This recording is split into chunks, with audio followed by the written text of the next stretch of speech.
Okay, so for our last talk today, we're going to do the follow-on from the PSMA imaging to PSMA therapy. Now,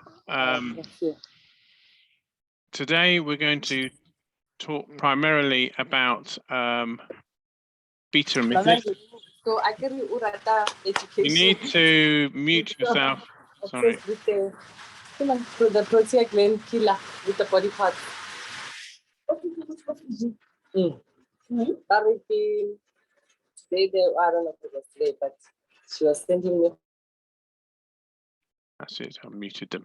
Okay, so we're going to talk, but I'm going to talk basically about lutetium, and we'll discuss alphas tomorrow.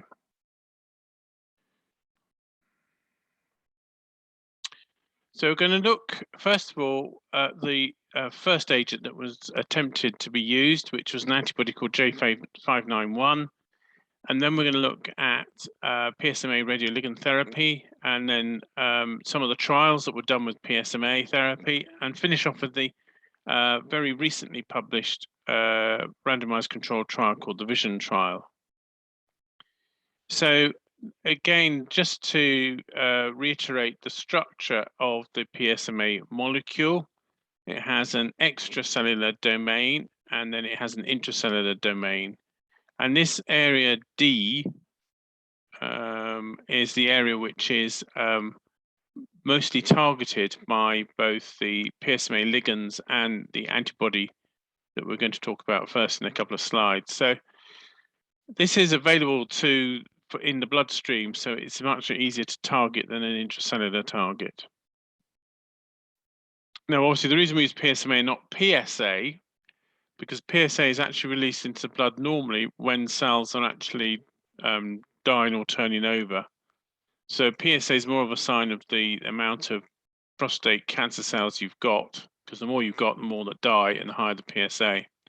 Whilst PSMA, being a membrane antibody, is only really present on live prostate cancer cells. And as I said before, these antibodies were developed primarily to attach to the external domain, which is related to the folate system, as we mentioned before.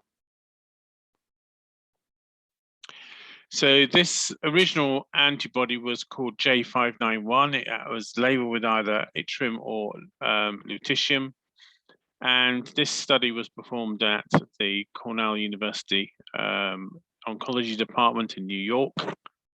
And they were the same kind of patients that we will be treating with PSMA. So these are patients who failed hormone castration. And these days, we would also probably have to have at least one round of chemotherapy as well before we would consider targeted therapy, depending on what kind of regimes are used in your center. They did a dose escalation study starting at 185 megabecquerels per meter squared and going up to 3,700. And they used an indium 111 J591. This is before gallium-68 was available. And they monitored response by both CT and PSA. So this is from their paper in the JCO. And you can see that the A and the C images are the anterior and posterior indium J591 image, and in the middle is a bone scintigraphy. And you can see there is fairly good labeling of the bone tumor, but this patient appears to have primarily bone tumor. There doesn't seem to be much uptake elsewhere except for the normal physiological uptake seen with antibodies, which is very similar to peptides, i.e. liver, spleen, and kidneys. So these are a couple of the patients that they treated. The first patient, this is the PSA rate. The PSA went up to 50. They'd already had all their hormones, so they were treated with a dose of Y90 DOTA J591. The PSA dropped. And then after 80 days, that's sort of 3 months, it rose again, and they gave a second treatment. And then it made a smaller drop, and then it rose again. So you could certainly demonstrate you could do something in terms of PSA level, but that doesn't necessarily reflect overall survival. So B is another patient, and this one had much more rapidly really rising PSA, much bigger. If you look at it, the graph looks less steep, but when you look at the numbers, you realize, in fact, the numbers going up at double the rate. So in fact, it's sort of being squashed down. So the B actually had a doubling rate, almost double that of A. And when they gave the yttrium DOTA J591, it took a few days for there to be a response, and then there was a significant drop, and then there was a slow increase afterwards. So they could get the PSA to drop, but it wasn't a persistent drop. As a consequence, this agent really didn't go anywhere. So then we moved on to our PSMA, and it's all based on this binding motif here. So you've got this structure, as I said, which is basically involved with folate metabolism. And whatever way you make it, so this is INT, for example, this is PSMA 11. And what you have is different chelators that chelates the either the gallium-68 for imaging or lutetium-177 for therapy. And they all have these rings with 4 nitrogens, and this is basically DOTA. And then you have a bit of a chemical linker, okay, which is part of the ligand. And then at the end, you have your binding receptor here, which is always pretty much the same in terms of structure.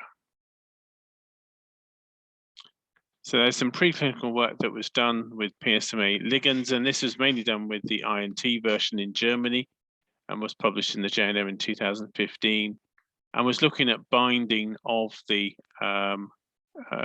lutetium PSMA and some other versions to the cells. And you could see here that this gives you this specific binding. And here we have a total cellular activity, and the INT had very good binding. And when they looked at various different elements, they found that the lutetium had a good tumor to background ratio, possibly not quite as good as the gallium. And that's partly because whenever you put a different metal onto a chain, a ligand chain, it does change the way that it binds slightly, but it's still good enough to go for treatment. So this is again from the Weinessen paper, and this is sort of the next stage. And this is using, here they've done a PET scan using another form of PSA called HBED-CC. Don't worry too much about all these chemical forms, and they all pretty much work the same, despite the fact that if you go to a scientific meeting, somebody will try and convince you that theirs always works better than somebody else's. So they're all pretty close, to be honest. And you can see there's uptake in the mediastinum, there's a Virchow's node, and there's a little bit of uptake in nodes in the upper abdomen. And then here is the post-therapy scan. And obviously the resolution is much less because it's not PET, but you can see that there is clearly uptake in similar sites, particularly in the upper abdomen. So we are getting a good correlation between the imaging and the therapy. So this is a very good example of a theragnostic event. So some people are trying to look at dosimetry, and this is with 617. And trying to do dose curves so they can work out what kind of dosimetry that they would get. And one of the things they noticed very early on is that there was very little radiation dose to the kidneys, unlike the PRRT. So you don't need to give amino acids. And in many ways, therefore, the PSMA therapy is much easier, because you don't need the patient to be in for amino acids for 4 hours. They just need to come in for the infusion, and if they're feeling well afterwards, with the correct radiation protection advice, they can go home. And the reason these images get paler is they're done for the same amount of time, which is what you do when you're doing a dosimetric assessment. So starting to get used. There's always a bit of a race between the Bad Burker group and the Pretoria group, I think, in trying to do these studies. And here says the Bad Berker group using a form of PSMA produced in Munich. So TUM stands for Technical University of Munich. And the first report was just 6 patients with metastatic prostate cancer, all positive on imaging. Used single treatment of 6 gigabecquerels. It was well tolerated, and 2 patients, even with a single treatment, got some reduction in disease load. But they did note that some of the bone lesions got worse. So this started a flurry of reports, and this was a sort of a report, again, from a German group looking at 40 patients with metastatic carcinoma of the prostate who'd failed both hormonal and chemotherapy. And they showed that the patients do better, those that are younger. Well, that's not surprising. Younger patients always do better. If they had a high PSA, gamma GT, poor prognosis if they're younger, not good prognosis. If they had a very high PSA, which probably means they just had so much disease load that each tumor didn't get a lot of the radio activity, and a sign of either liver failure with a raised gamma GT or inflammation with raised CRP. If they had a high Gleason score, because these tumors tend to be more malignant and they're more aggressive, and if they continue to need to have pain relief. And other authors, not this particular author, have noted that if you have liver metastasis, that's a poor prognostic sign for PSMA therapy. And some groups in Germany, for example, won't treat patients with liver mets. This is a change in PSA. So that's 100 means no change effectively. That means doubling, that's tripling, and that means halving and then going down to nothing. So this is changes in PSA. And what you can see here is that as the patients get older, then they tend to do slightly better. And this is probably just a reflection that the more aggressive prostate cancers tend to occur in younger people. We've known that for a while.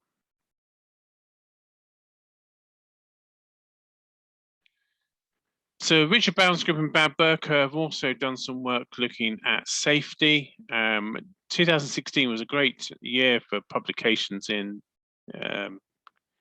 PSMA. Sorry, I should say, this says gallium, so I should say lutetium.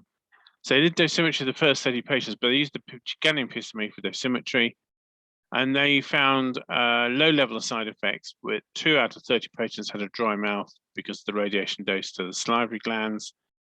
They had the highest radiation dose, then the kidneys, but the kidney dose was way below that you see with PRRT. And there was no bone marrow toxicity. In their group, 80% of patients saw a reduction in PSA, radiological partial response in 30%. Those who have bone pain, about a third get some pain relief. And they were at that time repeating the treatment every 6 months. And now, to be honest, we do it a lot more frequently. The median progression-free survival was 13 months, and they hadn't reached the median overall survival, but it was over 28 months in this group. So here is one of their patients. You can see the gallium study panel A, which shows multiple nodal disease in the abdomen, in the chest. And then B is after the first PSMA therapy. This is a lutetium scan, and it shows pretty much the same distribution. But by C, which is after they had their second PSMA treatment, you can see there's significant reduction in the amount of active tumor. This is the effect on the bone marrow. So the bone marrow is a critical organ. It always is in any kind of radionuclide therapy, but the doses are really very small, even when you're giving 4 cycles of treatment. Here, for example, there's minimal change in hemoglobin between before therapy and after therapy. Leukocyte count went down a little, but not significant. And platelets went down a little, but not significant. They were worried about renal toxicity, and again, there was a little change, but look very carefully on the graph here, and you can see this doesn't go down to 0. It's just between 70 and 78. So it's not a significant change. So initially, a lot of the original work was done in Germany, and then the world's attention moved around to Australia. So Australia started to feel that there should be more data. So they started the therapy trial. Thera being for treatment and P being for prostate, I suppose. So this was a phase 2 multi-center open label trial looking for efficacy. And they compared lutetium PSMA with the standard drug in Australia, which is carbotaxol, in patients with metastatic prostate cancer who'd already received one of the other taxanes, as well as endocrine therapy. And this time we were doing much more of a modern technique in the fact that they were getting 7.4 gigabecquerels in 4 cycles, 6 weeks apart, which is basically close to what we do in the UK. And if those on carbotaxol would receive that every 3 weeks, and they defined a response as a PSA drop of greater than 50%, and they published their results in the Lancet very early this year. So this is the methodology. There were 291 people that were screened. 200 had positive or very positive Gallium-68 PSMA PET scans, and then 101 were randomized to chemo and 99 randomized to PSMA. Now, the randomization is random, so you don't always get exactly the same number in both groups. In terms of response rate, so that having a drop of PSMA more than 50%, those who were treated with carbotaxol, only 37% achieved that. But with the PSMA therapy, it was almost double that at 66%. So you can really see that there's a difference, but there were more adverse events in the carbotaxol group. Carbotaxol is not a pleasant drug to take, and over half patients had adverse events. For the lutetium PSMA, the most significant adverse event was dry mouth because of the irradiation of the salivary glands. So that leads us on to the modern world of multinational phase 3 randomized controlled trials. So this is now no longer being done by universities. This is now being sponsored by a company, and a massive company called Novartis. So what they needed to do is to take patients who were positive on Gallium-68 PSMA PET scanning, and they had failed hormone therapy with abiraterone or enzalutamide, and at least 1 full cycle of taxane chemotherapy. So across the world, 1,179 patients were screened and 831 were eligible. So we're now giving actually quite a reasonable amount of PSMA. So these patients get up to 6 cycles, 6 weekly, or any other standard of care they're randomized to at a ratio of 2 to 1. And instead of looking at things like progression-free survival, it was overall survival. Okay, they're looking at, and this was presented at ASCO, the American Society of Clinical Oncology, in June of this year, but virtually, not in reality, and was published in the New England Journal last month. So this is the protocol. So you can see here that there was the PSMA. Initially, they got 4 cycles. This could be increased to 6 if it's tolerated, or just having standard of care, and then will be treated and have follow-up. And the follow-up will be looking at CT, bone scans, etc. But because they were using overall survival as the end point, then they didn't need to worry too much about some of these other intermittent endpoints like PSA levels. Because to be honest, in the end, what patient wants to know from the doctor is, will it make me live longer? So here we have the changes in overall survival. So we have the blue line is the PSMA 617 and any standard of care treatment. The yellow line is the standard of care alone. And what you can see is that the median survival is 15 months compared to 11 months with the best standard of care.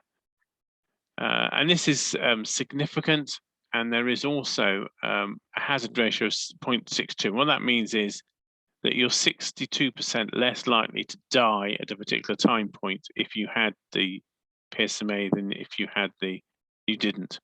So this is the kind of data which is very strong data. And when we look at progression-free survival, is even more spectacular in the fact that the progression-free survival in patients who are just having standard of care is about 3 months. It's not quite a year in patients with PSMA therapy, but it's close to that. And again, that was very significant. So in terms of side effects, this is from the paper published by Sartor in the New England Journal of Medicine. And you can see that there's a whole list of things that are recorded, but the one that is the most obvious is dry mouth. And then they go followed by nausea, a bit of anemia, maybe a bit of back pain, and a bit of joint pain. And nobody really understands the back pain and the joint pain. Maybe the couches they did the treatment on were uncomfortable, I don't know. There's no particular problem with diarrhea or vomiting. And the white cell count's not really affected. So whilst there are more adverse events, they're not ones that can't be handled with. And even the grade 3 adverse events, again, they're slightly more common, but again, they were all the kind of things that people could deal with. So this is one of my colleagues. This is a vision trial patient who was treated at University College Hospital. And this is the gallium study before treatment and after 4 cycles. And you can see that there is this lesion in the ischium. There is significant reduction in activity, and that's reflected in the PSA that was 34 and then went down to 1.04. So there's no doubt that this treatment can be effective.